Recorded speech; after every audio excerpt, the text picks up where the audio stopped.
Jake, thanks so much for taking time and chatting with us a little bit. I like to ask the young guys this right up front. You have now played 1.5 college seasons this year. Have you found yourself, like so many rookies in the past, of hitting that wall, or have you kind of powered your way through it? How's that been? Yeah, there was a moment. So I still got a lot of friends who were finishing up their last year of college this year because they had the extra COVID year of eligibility. So, there was a moment where, I was talking to my buddies and they had about 2 or 3 games left, and I looked at the schedule and we were about halfway done with the season. I was like, all right, that's a little bit different.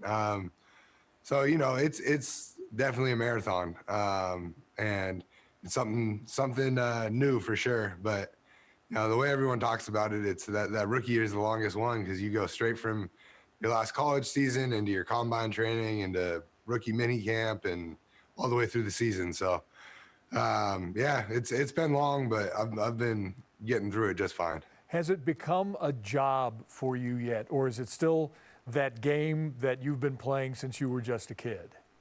No, I haven't seen enough yet to make me not have fun playing football anymore. You hear stories from guys who've been around forever about this or that, but the way that we do things here, I think everybody in the administration does a great job keeping it fun and keeping it a game, because when you're having fun, that's when, you play your best. So, no, it's still a good time for me.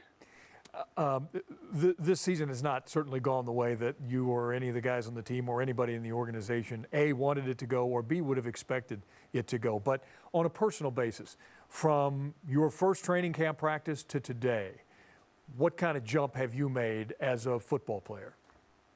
A huge one. I think from the first week here, I've been lucky, or not lucky, but in college, I played my whole career at right tackle, and I've gotten the opportunity to start the last couple of games there, which is my most comfortable position. But when I first came in, I was playing a lot of positions I'd never really played before. So I was getting better fast right away, just based on getting the reps and doing stuff like that. And then, through the year, I've gotten, against San Francisco, I got to play pretty much the whole game at left guard, which I never could have imagined I was going to be doing. So it's just, getting those reps and at different positions, doing different things, playing against guys who are better with their technique. Like, for me, the hands that our D linemen have, and just D linemen in the NFL, like, everyone is so much better with their hands than they were in college. So to respond to that, I need to get better with stuff like that. So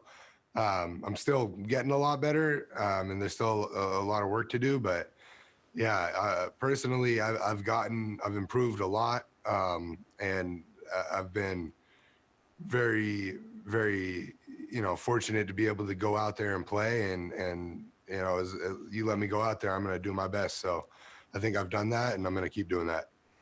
Tell me about Larkspur, California. Where is it?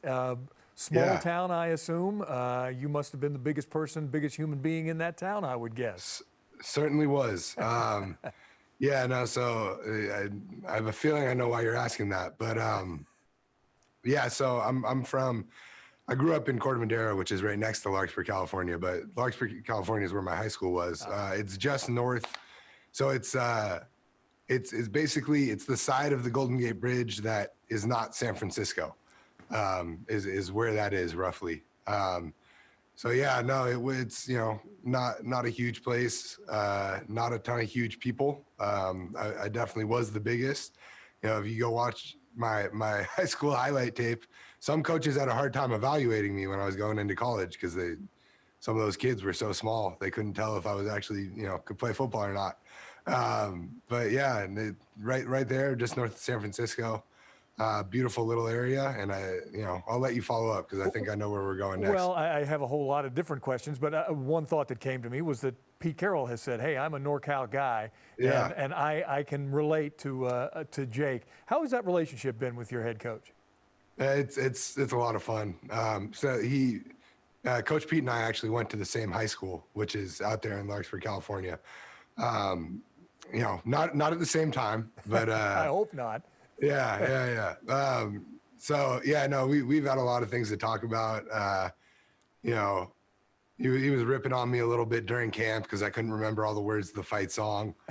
And of course he does. But yeah, no, it's been, we get along well, have a lot in common, and we both love the area that we're from. So it's been fun to be able to talk about and relate with Coach Pete on some of that stuff.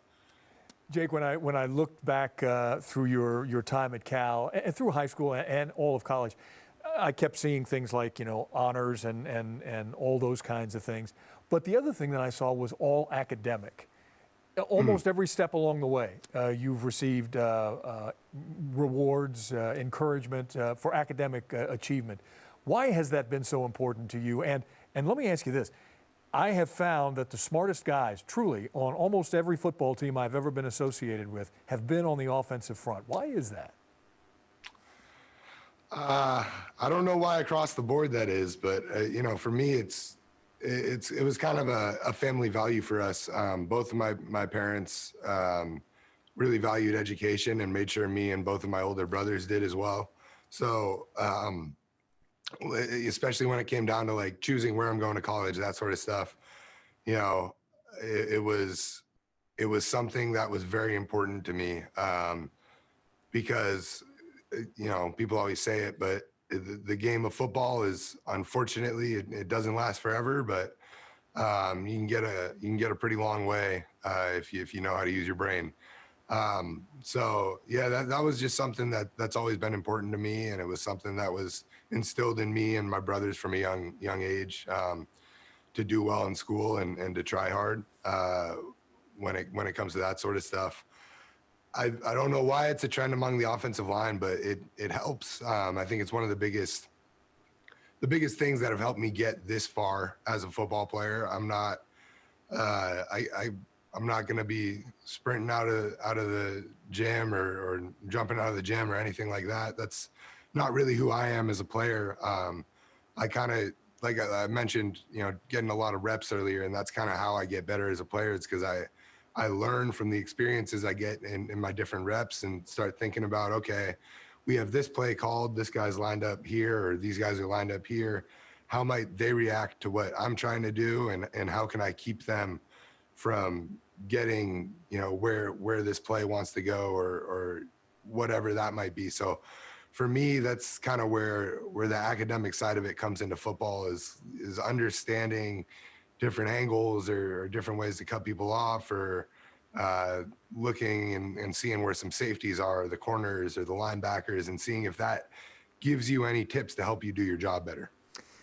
So here you are, a kid with a great academic background. You could go into any business you wanted to go into after football, but you wanted to try your hand. You wanted to take that opportunity.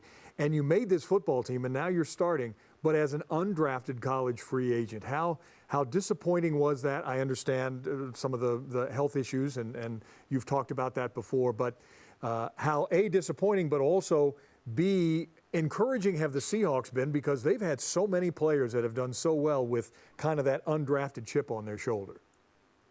Yeah. I mean, it was this. I had a pretty good idea a couple weeks before the draft that was going to be the outcome. So I guess it was better not to be blindsided by it. But yeah, it was disappointing when I figured out that was likely the outcome for the first day or two. But I mean, it's really how you respond to stuff like that. The outcome's going to be what the outcome's going to be. So what am I going to do about it? Was kind of my attitude toward the whole thing. So I've had, for whatever reason, in the last couple of years from Cal, we've had a whole lot of guys. I had people I could talk to who have gone undrafted and are currently on, active rosters. So I had people who'd done it before that I could talk to and help me get through it. But really, it's, just not about feeling sorry for yourself or anything like that. Just how you're going to respond to the adversity that gets put in front of you. As for the Seahawks, it's been, the first time I met John here, he made it clear that, they thought highly of me from what I had done in college, and to make sure that I know I can go compete with these guys. And that's what I did.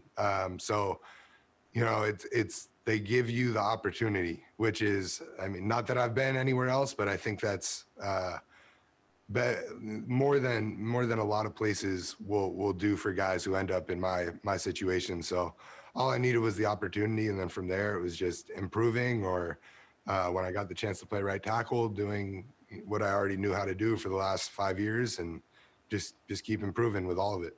Well, it is fun watching you play. It is fun watching you improve and start out there. I only have one more question for you, Jake, and I have to put my glasses on to read this. What in the world is so stagnacious? That's what I thought. Yeah. So that was when I was. So that kind of became when I was in college. I was starting to figure it was like a step at a time, because I redshirted my freshman year, and the first thing was figuring out how to succeed in school. And then from there it was, wait a minute, I need to get on the football field. So how to get better at football. And then slowly I kept adding more and more things into my life. And around my junior year, I felt like I kind of had a command on the time management you needed in college, and was trying to figure out what else can I do. Like what more can I do? I was just trying to take on more and more things. And I talked to a couple of people and decided that I wanted to start a podcast. So that's what that was. It's still up there, and people can listen to it, but it's basically, you know, I was in a really, really good spot. Like I said, I felt in command of everything I was doing in my life, and just wanted to talk to other people who had gone out and done other things, or were trying to do things that they were passionate about, and learn about kind of what drives them. And it's something that I've had on pause for a little bit, because I've been, you know, focusing on obviously trying to make it into the NFL and be successful there. And it's maybe something I'd like to come back to at some point, but as of now, there's, I want to say over 10. I can't remember how many episodes I recorded, but I have a decent amount of episodes out there on the Apple Podcast app, or on Spotify, anywhere you can get podcasts, really, where I'm just kind of talking to people who have gone out and pursued careers that they're passionate in and have been successful in it. And it was a really cool experience, and I learned a lot talking to those people. I think there's a lot of transferable skills amongst people that are successful, no matter what the field is. So if anyone has an extra minute, feel free to check it out. You have just made the commercial that I was gonna do. So here you go. This is Jake Curhan, right tackle for the Seahawks and future media mogul. We appreciate you taking the time, spending with us. Hey, I didn't even talk about it, but good luck against the Lions on Sunday, my friend. Thank you. Appreciate that. Okay.